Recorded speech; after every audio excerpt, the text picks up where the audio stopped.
La grande question ce matin qui est posée un petit peu partout, qu'on se pose déjà depuis quelques jours, est-ce que les États-Unis vont attaquer l'Iran? Pourquoi on pose la question? C'est qu'actuellement, les Américains ont envoyé un nombre d'avions de chasse, d'appareils de soutien au Moyen-Orient, qui est la plus grande puissance aérienne dans la région depuis 2003, année de l'invasion de l'Irak. Donc, les États-Unis se disent prêts à prendre des mesures contre l'Iran, mais en ce moment, le président Trump n'a toujours pas décidé ce qu'il allait faire. Il faut comprendre aussi qu'en ce moment, il y a des négociations qui ont commencé depuis déjà quelques semaines, des pourparlers.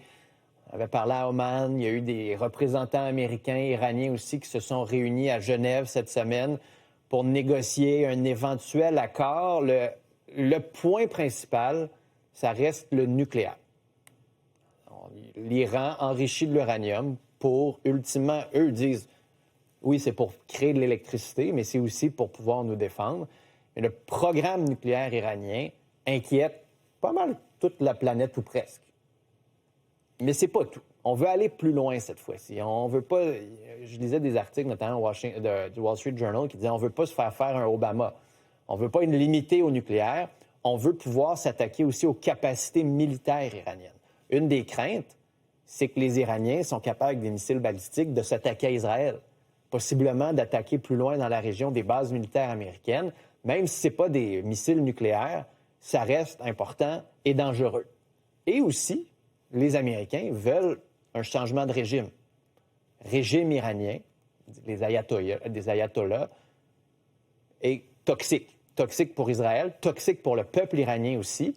Et donc, on recommence ce discours-là depuis le début du mois, mais c'est très lent. Les Iraniens veulent que ce soit juste sur le nucléaire, les Américains veulent élargir tout ça. Hier, Caroline Leavitt s'est fait poser des questions à ce sujet-là. Elle disait, il y a eu quelques progrès, mais on est encore très éloigné sur certaines questions. Il faut aussi se rappeler qu'il y a quelques semaines à peine, des manifestations importantes ont eu lieu en Iran. Donc, les Iraniens ont pris la rue, manifestaient contre le régime. Puis on a vu que c'était allé un peu loin, on a coupé Internet et on a fait des répressions violentes. Bains de sang, des milliers de personnes qui sont mortes. Et il faut se rappeler de ce que Donald Trump avait écrit à ce moment-là. Il avait écrit sur Truth, « Help is on its way ». L'aide s'en vient. Est-ce qu'il va respecter sa promesse? Et là, c'est un peu ce qu'on est en train de constater quand on regarde ce qui se passe sur place dans la région. Je pense que c'est important de regarder la carte pour bien comprendre où est-ce qu'on est, où ça se situe et toutes les forces qui ont été ramassées autour. Donc, tu as l'Iran, vous le voyez en blanc, et autour, on a des pays alliés.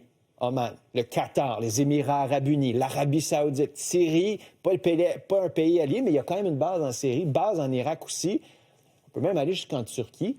Et on a une flotte maritime qui est installée en ce moment dans la région, notamment autour de ces bases-là. Porte-avions aussi importants qui étaient qui étaient retournés au Moyen-Orient.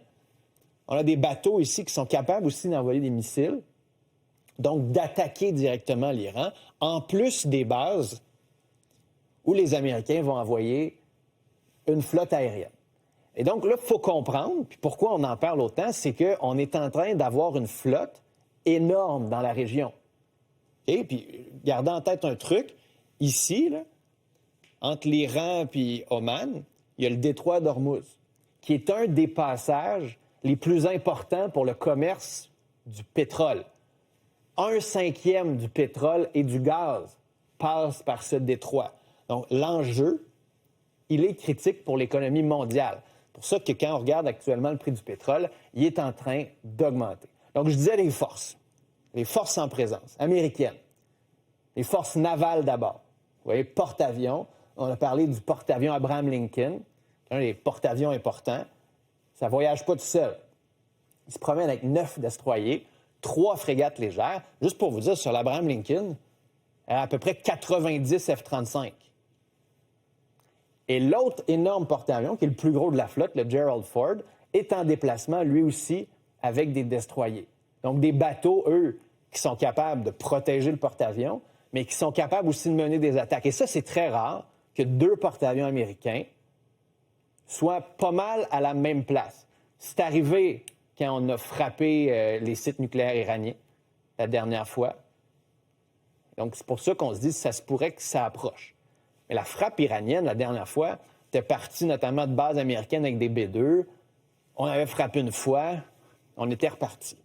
Là, ce qui change, c'est que la force aérienne, elle est énorme dans les bases dont je vous parlais. Fait que tu as, oui, les avions de chasse sur les porte-avions, mais on a aussi envoyé, depuis déjà à peu près une semaine ou plus, beaucoup d'avions, des avions de chasse, les F-22, les F-15, les F-16. Donc, des avions capables de mener des frappes.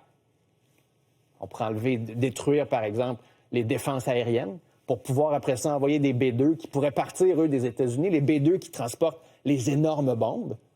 Et là où on se pose des questions sur les plans américains, c'est qu'on n'a pas juste envoyé des avions de chasse. On a aussi des avions ravitailleurs.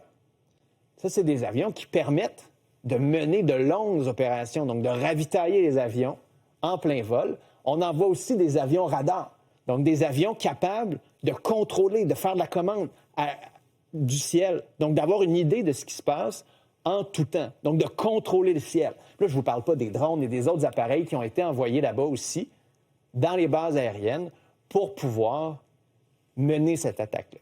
Est-ce que c'est le poids de la négociation? Est-ce qu'on met beaucoup, beaucoup d'impact en disant, regardez, on est prêt, céder aux tables de négociation, que, la diplomatie de gros bras, ou au contraire, on va attaquer. En tout cas, l'Iran se dit prête. On a mené certaines actions militaires pour montrer qu'on n'a pas peur, notamment des actions dans le détroit d'Ormuz. Et là, on se dit, est-ce qu'il va fermer? Est-ce qu'on pourrait menacer ou ralentir le transit de pétrole? C'est des images, donc, qui nous viennent d'agences de presse où on voit les Iraniens mener des exercices en disant, on est prêts, là. Vous pensez que vos gros porte-avions, que vous êtes invincibles? Nous, on a des forces capables de se défendre. Et on va se défendre. Et là, la grande question, c'est est-ce que les Américains vont frapper seuls? En Israël, on dit non, nous, on est prêts aussi. Les forces israéliennes sont sur le qui-vive. Est-ce que c'est juste ces deux pays-là qui vont agir seuls? Pour le moment, c'est leurs forces qui sont mobilisées. Et là, il y a des experts, vous allez le voir partout, qui disent des frappes possibles dès la fin de semaine. Donc, c'est une réelle possibilité que durant la fin de semaine, ça se peut que ce soit plus tard, ça se peut qu'il n'y en ait pas non plus. Mais actuellement, tout ce qu'on voit aux États-Unis porte à croire qu'une opération militaire d'envergure en Iran s'en vient possiblement au cours des prochains jours ou des prochaines semaines.